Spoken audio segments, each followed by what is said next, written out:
İstanbul'dan Hamas'a direnişe bir selam. İstanbul'dan Hamas'a direnişe bir selam. Hamas'a selam, direnişe devam. Hamas'a selam, direnişe devam. Tekbir! Tekbir! İstanbul'dan Gazze'ye direnişe bir selam. İstanbul'dan Gazze'ye direnişe bir selam. İstanbul'dan Kudüs'e direnişe bir selam. İstanbul'dan Kudüs'e direnişe bir selam. Allahu Ekber.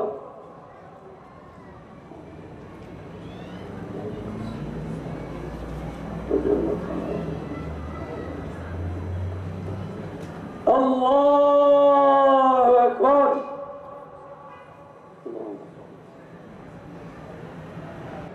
معلومات صحيحة بأن غزة منهكة من الحصار والآلام، ولكنهم لا يعرفون أن إرادة غزة وحماس أعلى من كل شيء. Evet, onlar Gazze'nin ambargodan dolayı şu an açlık içerisinde olduğunu, sıkıntılar çektikleri doğru noktasında haklılar.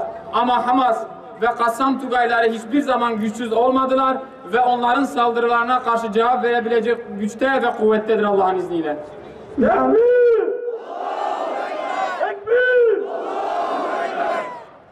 نعم غزة تعاني، ولكن هذه القدس التي تستحق منا كل الأثمان.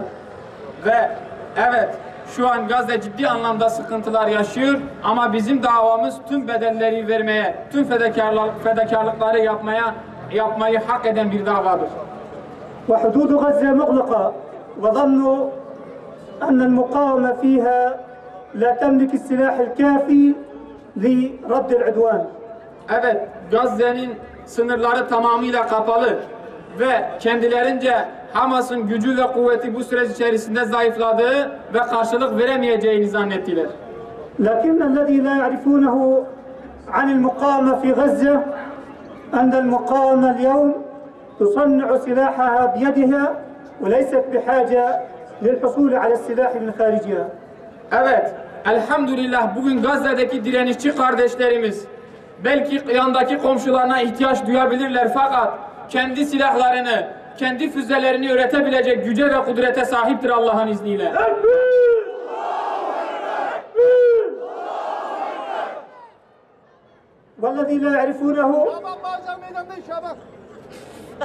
والذي لا يعرفونه عن حماس وعن المقاومة أنها قادرة على الاستمرار في أي معركة مع الاحتلال مهما طالت الأيام. Ve düşmanımız şunu bilsin ki Hamas ve Gazze halkı savaş ne kadar sürerse sürsün bu savaşın devam edebilecek gücüne sahip ve bunu devam ettirecek güce sahiptir Allah'ın izniyle. ولذلك حينما قام جنود الاحتلال بدخول ساحة المسجد وإطلاق النار على المصلين وكان المستوطنون يهمون بالدخول للصلاة داخل المسجد كان من الطبيعي أن يأتي الرد وقد جاء الرد كما رأيتم. Evet, Mescid-i Aksa'ya girmeye çalıştıklarında ve Mescid-i Aksa'da itikafa girmiş kardeşlerimize silah sıkmaya başladıklarında ve Yahudi yerleşimciler Mescid-i Aksa'ya girmek istediklerinde gereken cevabı oradaki direnişteki kardeşlerimiz vermiştir Allah'ın izniyle. واليوم نحن هنا لسنا لنشكو أو لنتحدث عن الألم، بل نقف لنقول لكم إن المقاومة قادرة بأن تذيق الاحتلال من ذات الكأس. Ve biz bugün burada toplanışımızın ve konuşmamızın sebebi sizlere oradaki sıkıntıları söylemek değil. Biz açık ve net bir şekilde şunu ifade etmek istiyoruz ki orada direnişi sürdüren kardeşlerimiz İsrail'i o topraklardan def etmeye ve oradan kovmaya Allah'ın izniyle kadirdir. Tekbir!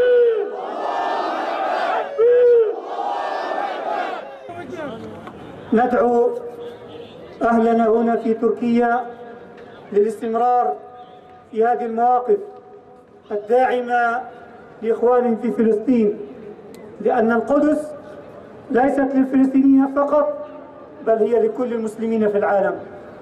Ve buradan Türkiye halkından ve tüm İslam dünyasından bu gösterileri devam ettirmesini istiyoruz. Evet, sizin bu gösterileriniz Filistin'de ve Mescid-i Aksa'daki kardeşlerimiz için bir destektir ve bir yardımdır. Demir kubbe aziz ve celil olan gök kubbenin sahibine yenilmiştir. Demir kubbe gök kubbenin sahibinin yiğit erlerine, direniş erlerine yenilmiştir. Tekbir! Bakın, bugün İsrail'in limanları, havaalanları, elektrik santralleri, petrol boru hatları, yani can damarları, en kritik noktaları bugün füzelerin hedefi olmuştur.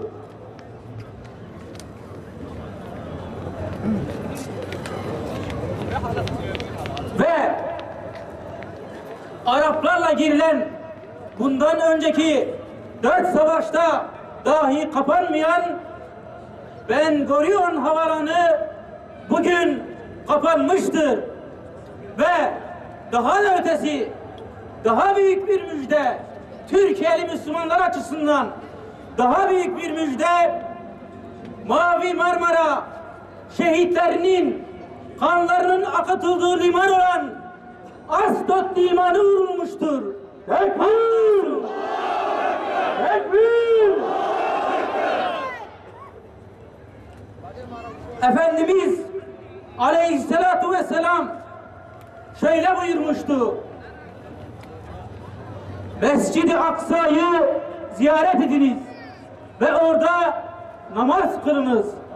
Eğer gidemezseniz ve namaz kılamazsanız oranın kandillerinde yanmak üzere zeytinyağı hazırlayınız demişti. Kardeşlerim, bu zeytinyağı bir semboldür. O sembol bugün bizim için bu meydanlarda toplanmaktır, haykırmaktır, direniş yerlerini selamlamaktır. Tekbir! Tekbir! Allahu Ekber! Allahu Ekber! Bakın, Hamas lideri İsmail Haniye daha dün şöyle bir konuşma yaptı ve şöyle muazzam bir tespitte bulundu. Şunu söyledi: Kudüs bizi çağırdı ve biz Kudüs'ün çağrısına icabet ettik. Kudüs bizi çağırdı. İzzettin El-Kassam Kudüs'ün bu çağrısına cevap verdi. Tekbir! Tekbir!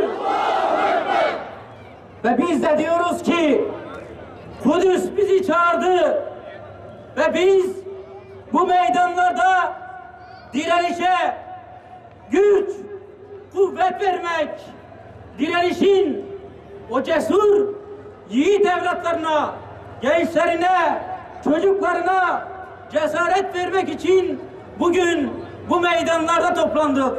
Hamdolsun. Ve buradan Türkiye kamuoyuna da bir çağrımız olacak.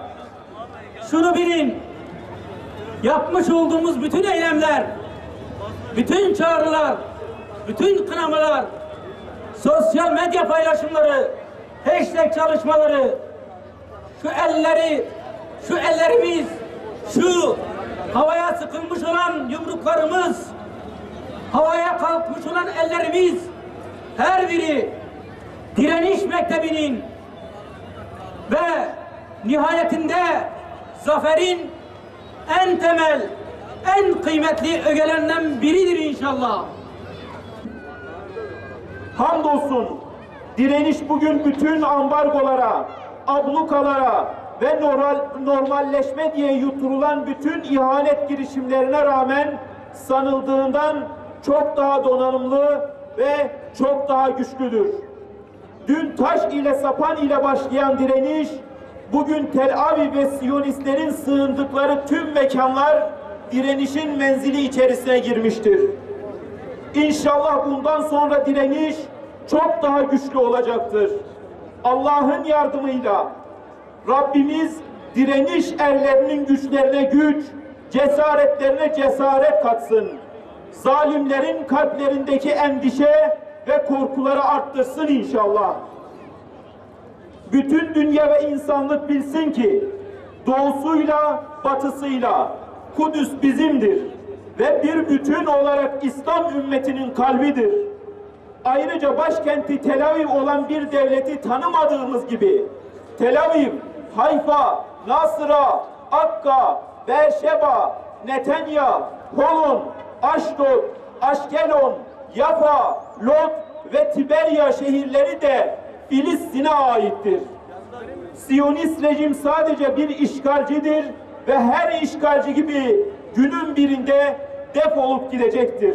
لا يرحمنا ولا يخافك اللهم انصر الإسلام والمسلمين يا كريم يا عظيم يا رحيم يا الله وصل على سيدنا محمد وعلى آله وصحبه أجمعين اللهم العن الكفار الأمريكا اللهم العن الكفار الإسرائيل اللهم انصر الإسلام والمسلمين اللهم اغفر من خذل المسلمين İlahi ya Rabbel Alemin ve Erhamer Rahimin.